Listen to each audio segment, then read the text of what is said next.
Artificial intelligence is no longer a future problem. It is not something coming in a distant decade. It is happening now, quietly, efficiently, and at a speed that most institutions were never designed to handle. When Bernie Sanders warns that AI could wipe out white-collar jobs by 2027, the statement sounds extreme at first. But when you slow down and examine the trajectory we're already on, the warning stops sounding radical and starts sounding mathematical. For decades, automation was framed as a blue-collar issue. Factory lines replaced human hands, machines replaced repetitive labor. The promise was that education would protect everyone else. Learn to code, get a degree, move into knowledge work. That social contract is now cracking in real time. AI is not coming for muscle, it is coming for cognition. White-collar jobs were supposed to be safe because they relied on judgment, analysis, communication, and creativity. Those assumptions no longer hold. AI systems can already draft legal documents, analyze financial statements, write marketing copy, generate software code, diagnose medical images, manage customer service, and tutor students. These systems do not get tired. They do not ask for raises, they do not unionize, and they improve every time they are used. What makes this moment different from previous technological revolutions is not just job displacement. It is the speed and scope of replacement. Past transitions unfolded across generations. This one is unfolding across product cycles. A model released this year can make a professional obsolete next year. That is not adaptation time. That is shock. When Sanders talks about white-collar jobs disappearing, he is not talking about a single industry collapsing. He is describing a systemic compression of opportunity. Entry-level jobs are especially vulnerable. Those first jobs that teach people how to work, how to think inside an industry, how to build experience, those are the easiest for AI to replace. And once the bottom rung is gone, the ladder itself disappears.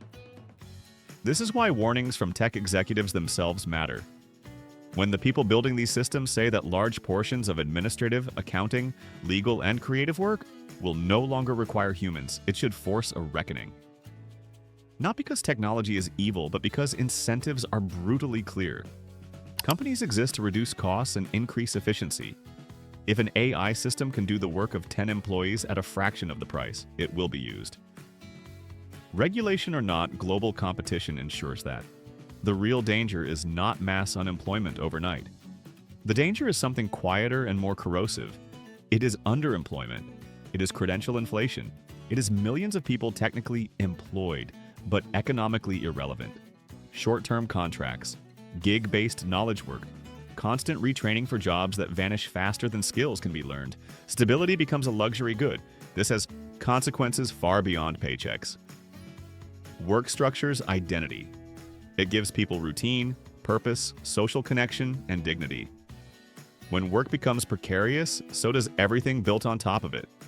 Housing, healthcare, family planning, mental health. Democracy itself depends on citizens who feel invested in the future. A society where large segments feel replaceable is not a stable society. Sanders also raises a deeper issue that often gets dismissed as political rhetoric, but deserves serious thought. Who controls the AI transition? Right now, the most powerful AI systems are being developed and deployed by a tiny number of corporations and individuals. Decisions that will shape the future of labor, privacy, education, and even warfare are being made in boardrooms, not public forums. This concentration of power is historically unusual. Previous industrial revolutions were constrained by physical infrastructure. Factories had to exist somewhere, workers had leverage. AI exists everywhere and nowhere at once. A model trained in one country can replace workers in another without crossing a border. Traditional labor protections struggle to function in that environment. There is also the illusion of inevitability. We are told this is progress and progress cannot be stopped. But technology is never neutral. It reflects the values of the systems that deploy it. AI can be used to reduce working hours, increase productivity shared across society, and free people from meaningless labor. Or it can be used to extract maximum value for a small ownership class while the rest scramble.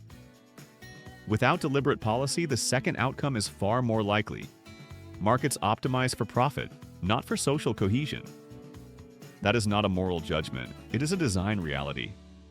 Beyond economics, there is the psychological dimension that rarely gets enough attention. AI is not only replacing tasks, it is replacing interaction.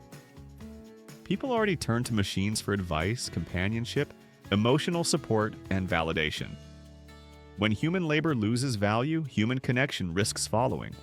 A society that outsources thinking, remembering, and relating may gain efficiency but lose depth. Environmental costs add another layer. The infrastructure powering modern AI is massive. Data centers consume staggering amounts of electricity and water. Communities are already pushing back against projects that strain local resources while providing few local jobs. The irony is hard to ignore. Systems designed to increase efficiency may accelerate environmental stress if left unchecked. Then there is warfare and geopolitics. Autonomous systems change the calculus of conflict. When human soldiers are replaced by machines, the political cost of war drops. Decisions become easier to make and harder to reverse. An arms race in AI-driven military systems does not require imagination. It is already underway. All of this brings us back to the core of Sanders' warning. The threat is not that AI exists. The threat is that society is sleepwalking through a transformation without asking who benefits, who decides, and who bears the cost. By 2027, the question may no longer be whether AI can replace white-collar jobs. The question may be whether we built any safeguards before it did. This is not about resisting technology, it is about governing it. History shows that unregulated technological power does not distribute its benefits evenly, it concentrates them. The printing press reshaped society, but only after conflict, censorship, and reform. Industrialization increased wealth, but only after labor movements forced protections into existence. AI will be no different. The uncomfortable truth is that waiting is a decision. Choosing not to act is choosing the default outcome. And the default outcome favors those with capital, data, and control. If this topic matters to you, don't treat it as background noise. Share this discussion. Talk about it. Question the narrative that speed equals progress. Subscribe if you want more deep dives into how technology is reshaping power, work, and society.